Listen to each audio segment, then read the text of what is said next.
the number one thing is to understand how fragile the memory is. If we treat it as something that can break easily and not kind of say like, oh, you remember that, or you should remember that.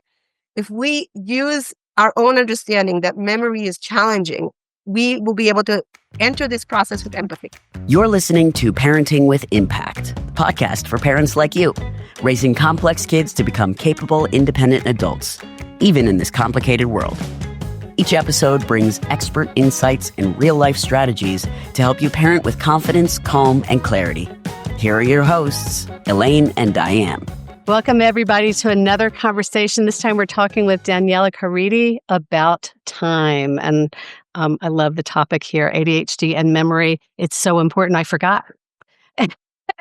And context here is that I've known Daniella for a long time in the ADHD space and heard her present at the international conference on this particular topic around memory. And I was like, I went up to her afterwards, like, I learned so much and I love it when I learn so much.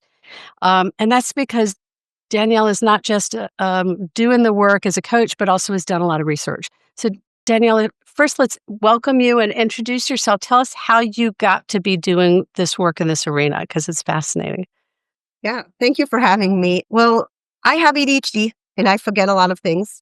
And when I had to choose my dissertation topic at Northwestern University, when I was getting my PhD, originally I was going to go back to exploring reading because I have a master's in learning disabilities and reading and ADHD. And I thought originally that's what I'm going to do. And my professor said, you don't sound passionate about it and you're not going to complete it if you're not passionate about it. He was a genius, by the way. Yeah. And we talked and brainstormed and we realized that we're really interested in why I keep on forgetting to do things in the future. And then maybe this is only me. And that's where I kind of got into the research world of how to remember the future and why people forget, or is this only unique to me, or other ADHDers struggle with that. After being in the academic world for a while, I realized that I really want to help people. And I shift to working in the world of disability services in academical environments, in universities, supporting both the faculty and the students in being able to support better individuals. And now I'm an ADHD coach. I support individuals in life transitions. So moving from high school to college to a new job. And my favorite group of people to help are ADHDers in retirement. Because the number one problem in retirement is you never get a day off. You would think wow, you never get a day off.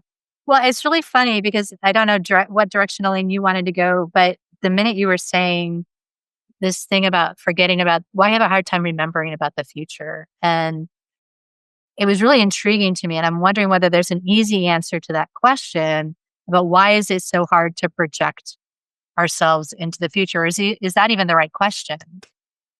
So I'm going to take one step backwards and say that memory is very complex. It's not one thing. We have different types of memory and there's different processes that are involved in memory.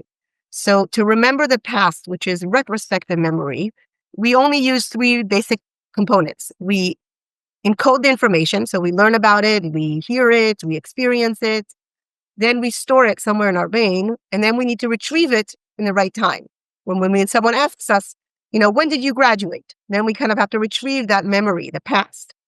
But when we need to think about the future, like if I tell you, oh, take your antibiotics today at 7 p.m. So remembering to do something in the future, we have to go through the same steps, right? We have to encode the information. We have to store the information, but now we have to wait. And then we need a cue to execute that information, which is usually not a direct question.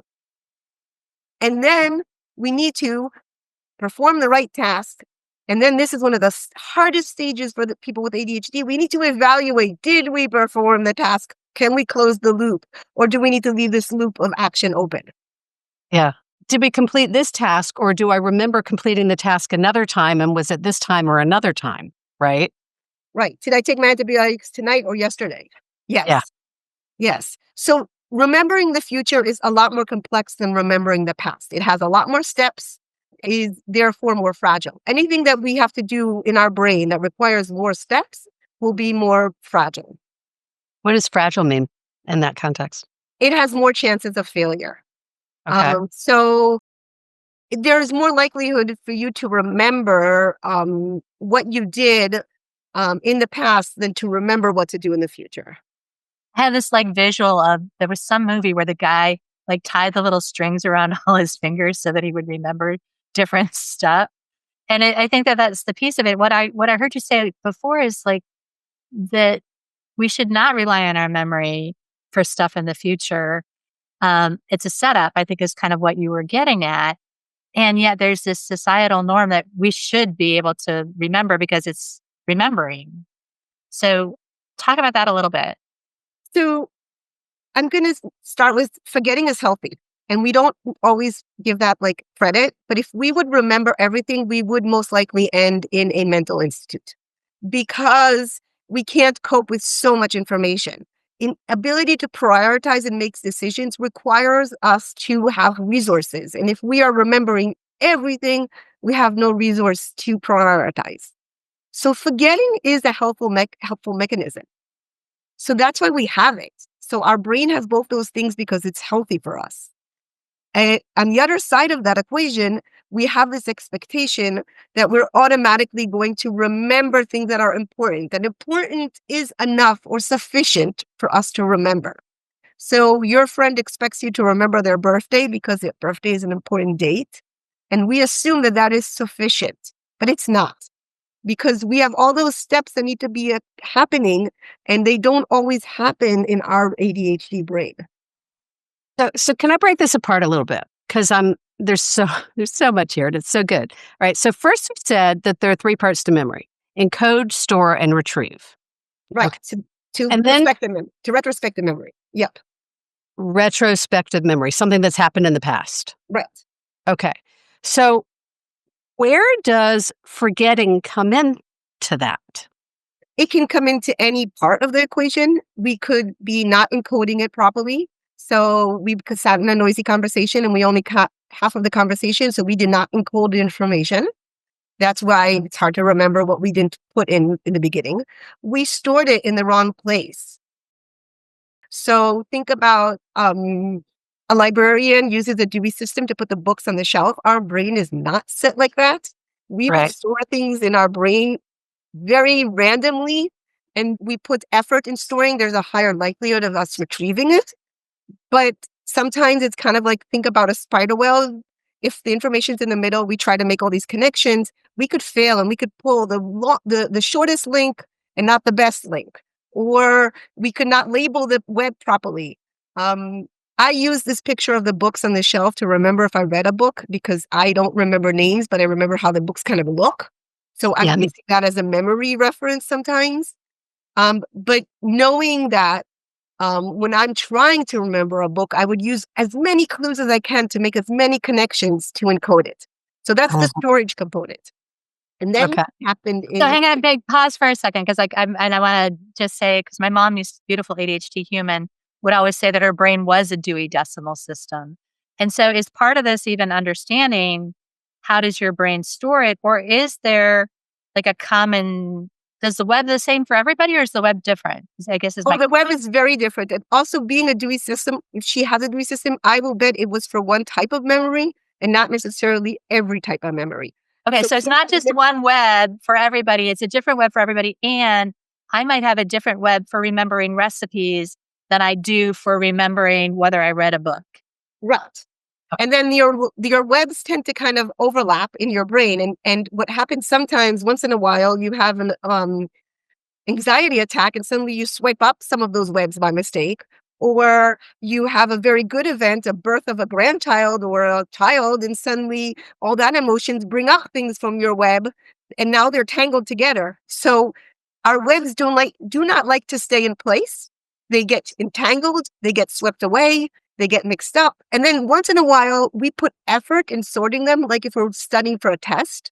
Studying for a test is trying to build a systematic web that we will be able to retrieve when we are in the exam. That's fascinating. So then we talked about the last part is retrieving. So it's not enough to encode the information, store the information. We need to be able to retrieve it when we need it. That tip of the tongue effect is retrieving problems. Okay. It's like, I know it, but I can't get it out. That is an example of retrieving problems. Well, and the thing I was curious about when you were talking about forgetting is healthy, and I'm thinking about adults and kids with ADHD and just how there's 7 million things going on all the time. Scientifically, is it harder for an ADHDer to forget? So they're having to weed through so many other things.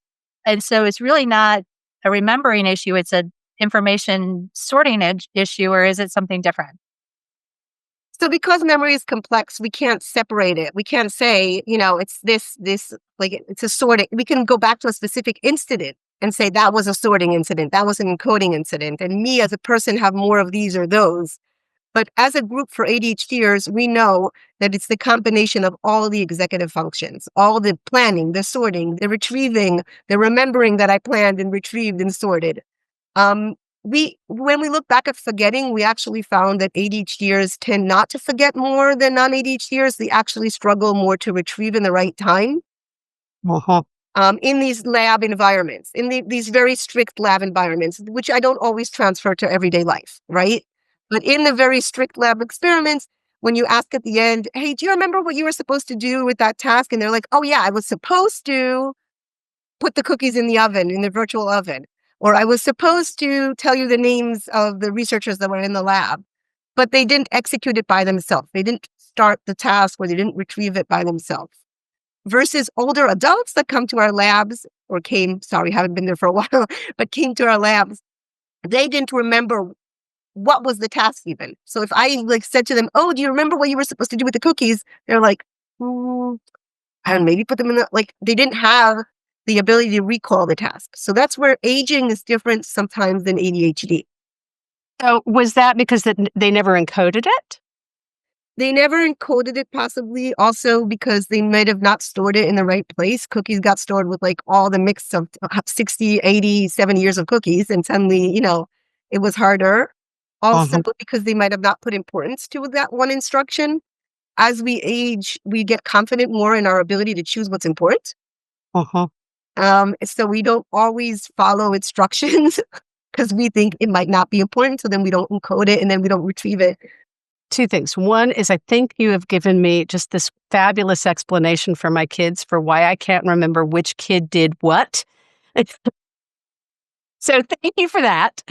And for those of you who have multiple kids, if you get confused as to who did what, there's good explanation whether or not you do have ADHD. Yes, exactly. Thank you for that. Diane, go ahead, take it from there. No, actually, we could go a couple of different directions with this, but what I'm hearing is that there's these 3 components to memory, and I'm thinking about all the common challenges with working memory and ADHD, and I'm wondering whether it makes more sense. I don't know that it's going to be really helpful to know which is underneath it unless it's part of the solution for addressing them. Or let me it's like explain this what working memory is. I think that will Okay. really help people that are listening. So Agreed. we talked about short-term, we talked about memory being past memory, retroactive, and prospective memory, future. But we didn't define another type of definition we have in memory, which is short-term and long-term. So short-term memory is anything up to a minute. And people kind of confuse short-term and long-term. Long-term is everything above a minute. So anything between a second to a minute. So if you're listening to a song for the first time and you're kind of encoding the sounds, if you're sitting at your first Thanksgiving meal and you're tasting the turkey for the first time and you're putting that sensory memory together, that is in the short term until you move it into the long term. So everything that's up to a minute is in the short term, and then it goes to the long term if you encoded it. Yeah. You could Yeah. working memory is a type of short-term memory. It belongs in that 0 to a minute. And it's complex in the way that if I give you now a series of letters or numbers and I tell you, manipulate it, tell it to me in the opposite order. That is working memory. I will point out 2 ties to you and I say, choose one. In that 1 millisecond that you're choosing one, you're using your working memory to make that decision. That very short window That is working memory. You know why telephone numbers are limited? They're not like this long strings. They're divided into groups of 3 because Mhm. our 3 and 4, sorry, because our short-term memory has limitations. The standard is, we tend to call it in the research world, 7 plus 2. Our working memory can hold up to 7 things. If you're really good at it, you can get to 9. If you're really bad at it, you'll get to 5. That's our capacity for working memory. What Okay. we found in research on ADHD consistently is that working memory is not good in subjects in the lab in ADHD. So if I give you these tasks of take a set of letters and set them in a different order, or numbers and manipulate them, or do a simple math, which basic math is working memory too, consistently, even those researchers like me that know what we're doing and can practice, we still struggle in working memory. Yeah, I have ADHD too. So, so that challenge means that we are not moving information after the decision or after we manipulated it into long-term memory. Well, and so that means that for kids, and this is a big struggle for me even, but if you're asking a kid to pay attention to what a teacher is saying, right? In the time it takes for the teacher to say it, for the kid to remember, to notice it, capture it, and write it down, by the time they're done writing, they may not have remembered what they heard long enough to capture it, much less to store it in long-term memory. Is that accurate? Yeah. So what's important in that piece of information that you're putting is that there's a processing component that had to happen, a manipulation. Had to be changed from sound to a written word. It had to be changed from like, is this important? Is it not important? If there was no decision, if we just sat in front of a kid and say, I'm going to say a word, you're going to write a word. I'm going to say a word, you're going to write a word. Then there's no working memory that's happening, right? It's like if I say 5 and the kid writes 5, really there's no processing, then you usually won't find a challenge with ADHD, unless there's also dyslexia. That's a different conversation, or dyscalculia. But Okay. let's say we found that unicorn kid that has nothing else but ADHD, okay? And Okay. we say to them, I'm going to say a number, you're going to write the number, or I'm going to say the number and you're going to hold your fingers up, or any variation of that. That is just repetition. There's no working memory, no manipulation, no problem. A-okay. Mirroring, right? But the minute we say, I'm going to say 5, and you're going to convert it to the symbol 5, and you're going to put it on the paper in 5, now there's manipulation, right? Because you said 5 in words. I have to think, wait, how does 5 look like? Oh, 5 is the one that I go like this. Now I have to write it down. I have to control my motor skill. Uh-huh. Requires, by the way, long-term motor memory. That's a different conversation. Right. And now I have to put it down. So if I struggle with working memory, I have a lot of opportunities for that process to break down. Right. Right. And so everyone has an opportunity for those processes to break down. And 100%. And that's why it's harder. That's why we don't expect a 5-year-old to write an essay college level. And because there's a skill that we're developing this working memory skill. We're developing the ability to rely on our long-term memory. We're teaching how to process information, make decisions, make things automated. If reading is an automated skill, it's easier to use it to write. uh-huh. Well, and as you're saying that, I think there's this level of interplay between the short term and the long term memory.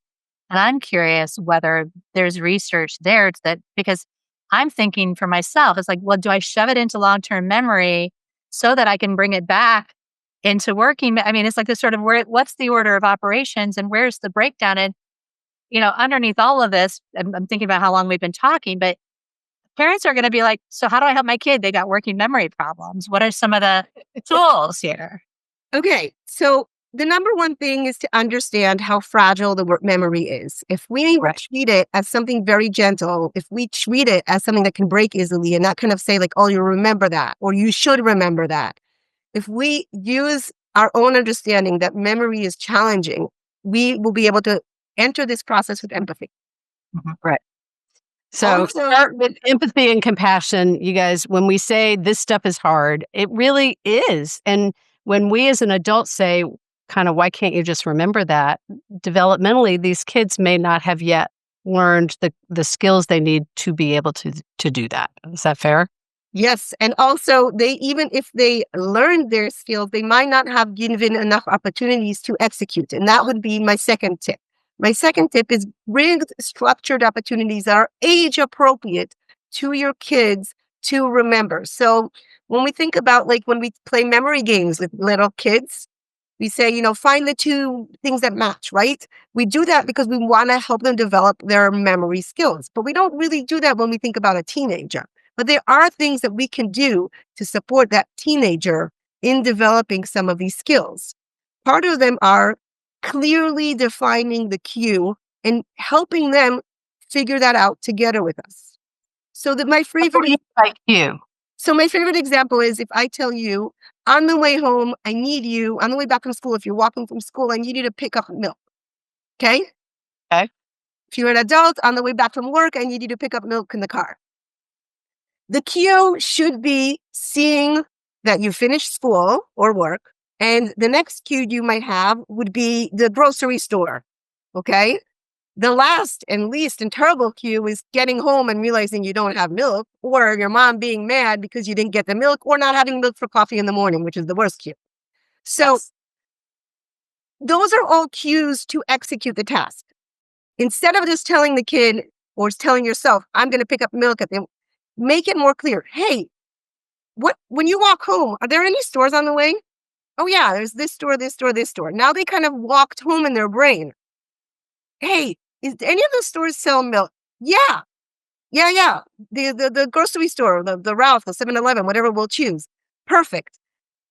I really would like you to stop and get milk and say why, for your cereal, for my coffee.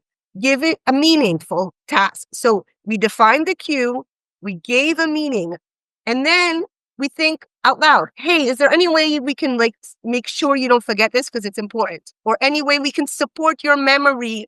And then a lot of kids have good ways. Hey, can you send me a text? Yeah. Can you maybe make my phone beeps every time I pass by the library. It's geographically synced to the library to remind me in case I forgot a book. I am saying this is a miracle. 2 years, no library fines. And this is because I get this geographic reminder where, like, every time I'm passing the library, that you pass the library. Do you have a book? So maybe so finding ways that support your specific challenges. And then I just modeled memory too.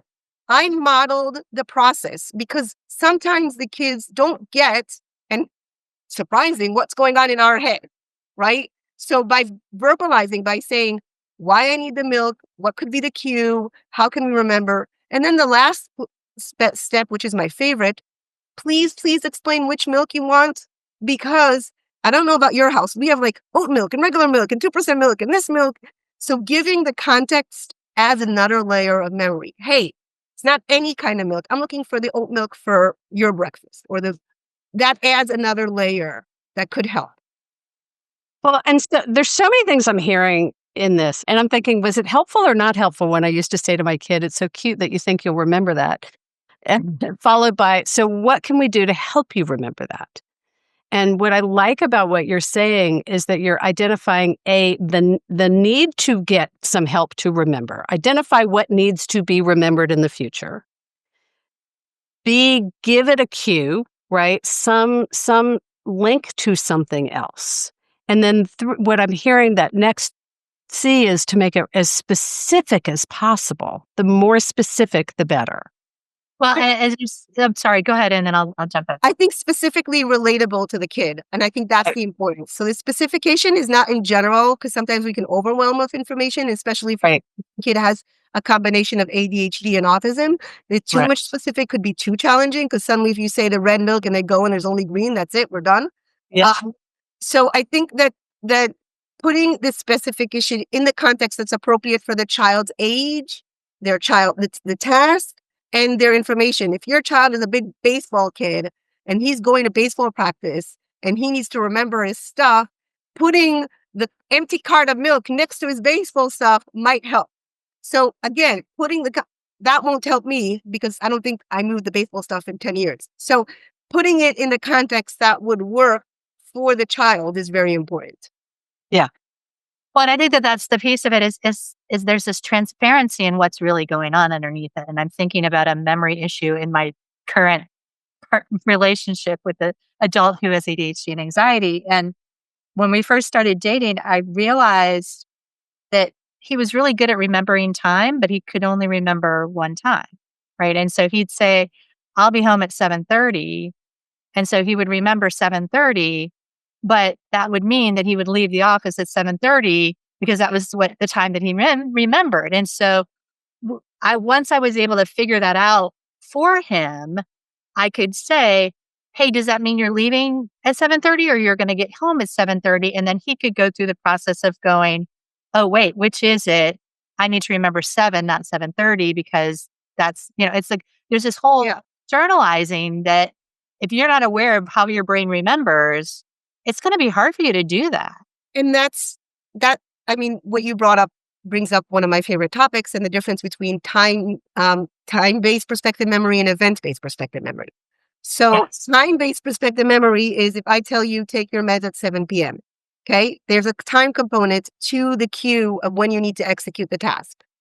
Okay, um, versus drop this envelope in the mail on the way when you see a mailbox. So that is executed by some kind of event. Or when you see me, give me this message. Again, event. When you talk about kids, the most common is, please bring this signed note back to your teacher. Okay. That is one of the hardest things for an ADHD child. So what we separate is what we found in the lab is that time-based is significantly harder than event-based. So Okay. 7 p.m. is harder than when you see the teacher. Right.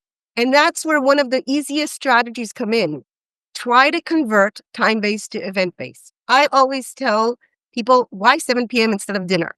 Let's take the pill with dinner. That's an event. We can support it with an alarm.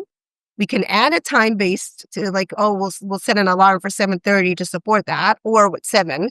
But if we convert it to an event, there's higher likelihood, especially the younger the kid, there's higher likelihood of it being executed. So if somebody takes the ADHD meds pill bottle and ties it to the toothbrush, now you've got two different events, both of which maybe you struggle. Does that increase if you're attaching event to event and the event is the hard thing to remember in the first place? Does Right. that help or not? So building on habits is a theory that a lot of people support, and it helps to a limit. It helps until it loses its shininess and its newness. Right. This So is on. what happens with ADHD strategies in general. We'll find a great hack, we'll find a great strategy, and it's exciting and it's new, and then it expires its shininess. And when it loses its shininess, we struggle, and it's no longer an event. It's just a. So we need to make it back to an event for it to be very noticeable. Now, we don't have to do that for everything in life. But if we're noticing that we're forgetting again and again something, then making it an event could help.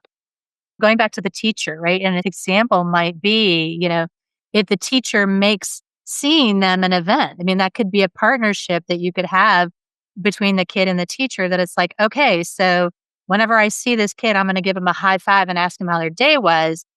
That's an example of how you might turn a meeting into an event, which might make it easier for the kid to remember to turn in I mean, there's all kinds of hacks in that, but it's Right. about again, it's about understanding what's really going on underneath it.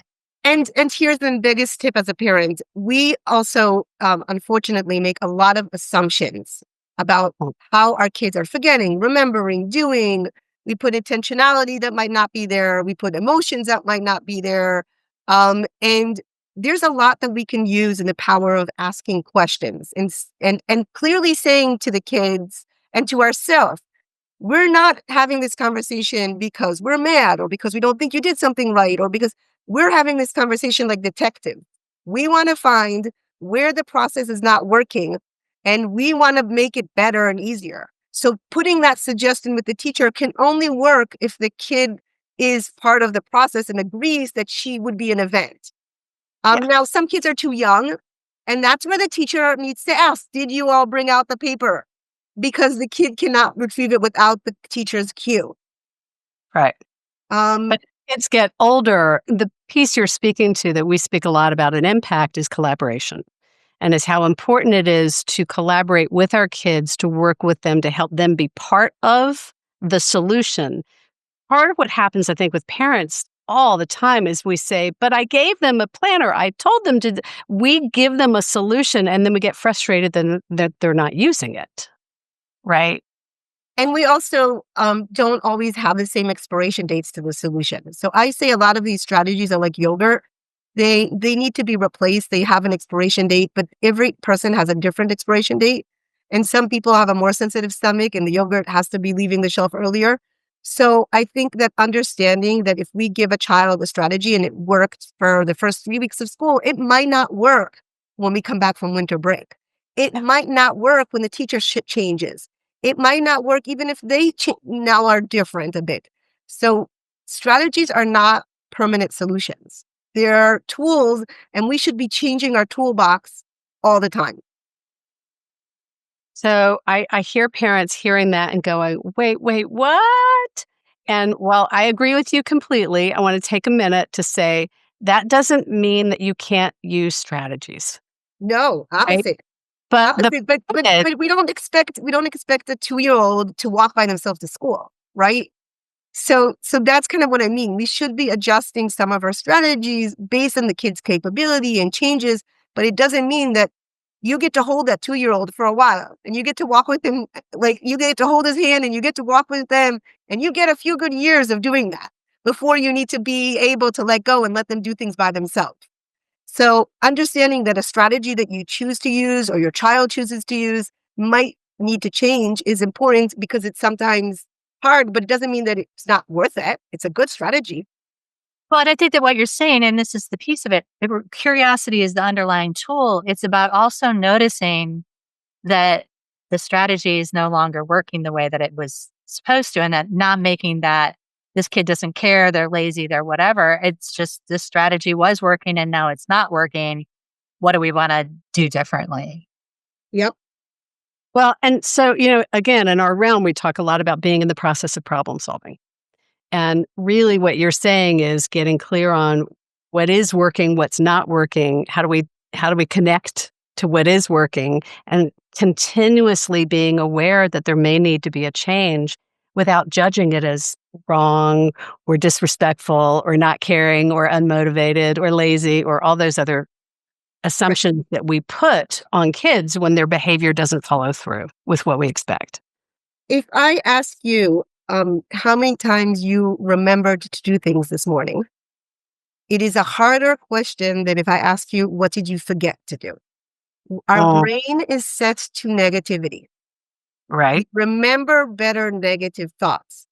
So as parents, we have a tool, we can reflect some of the positives. And that's my utter takeaway that I really want parents to get. They have a tool, a free tool built in them.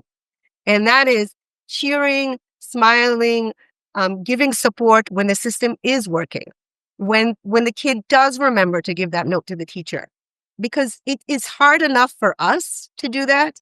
But think about that child that keeps on getting that negativity again and again.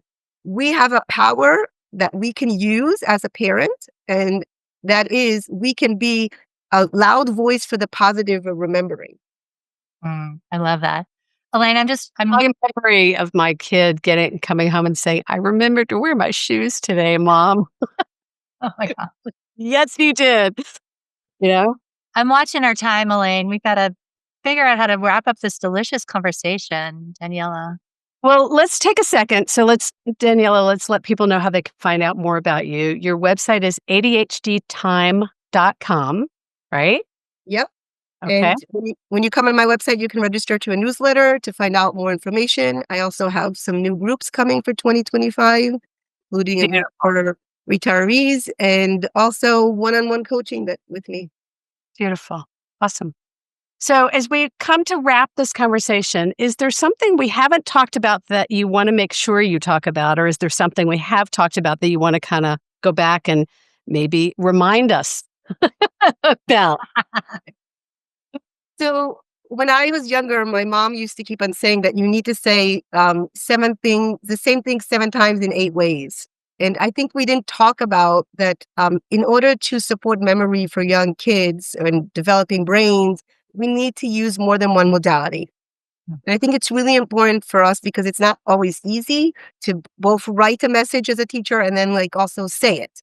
Um, Maybe sing it. Like, we have to use multiple ways to get the information to be able to have more opportunities to encode it, more opportunities to make the connection, more opportunities to retrieve it. So I think it's really important that we understand that repetition in the same way is not really necessarily the best strategy. Repetition in different ways is a better strategy. Well, and I love that. I remember so distinctly when my kids were younger and my oldest remembered the way that I did, right? And so all my tools and my strategies worked really well for that one. And then my younger one was just struggling. And I was like, okay, we got to try something completely different. And it was in the experimenting with other stuff that we figured out, okay, it is about variety, or it is about this, or it is about that. So that what that brings in is helping your kids figure out what works for them and making it okay that sometimes it's not the same thing. Well, and the other thing I hear in that, so repetition in different ways is better than just repeating, is what I just heard you say. I want to make sure that what we're not doing is affirming that it's okay to nag, because you're not talking about nagging, No. right? And so what is the difference between nagging and reminding, maybe? So there's an emotional component there. When you are reminding, it's I don't know, I grew up in that age where you could pick up the phone and call and there would be someone that would tell you the time, Right? right? And I would do that, sometimes to like hear the time, like, right? That was not nagging. It's 4 o'clock. At 4 o'clock, you should leave, because that was giving me information. And there was no emotion to that voice, right? It provided a source of information. So nagging has an emotional component, and reminding is providing kind of like the support, the information. It's very hard. I can tell you as a parent, I nag sometimes. That is true. There's no magic bullet because we are people and we have emotions. Um, but I do sometimes come back and say later, yeah, I was kind of a pain in the neck about that one, wasn't I?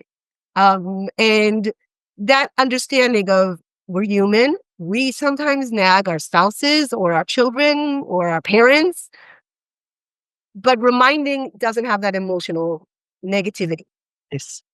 Well, and the thing I would add is just if there's an agreement to it. And I think that this is when it went from me being the one that kept track of the time in the morning to mom, you be the one that keeps track of the time in the morning.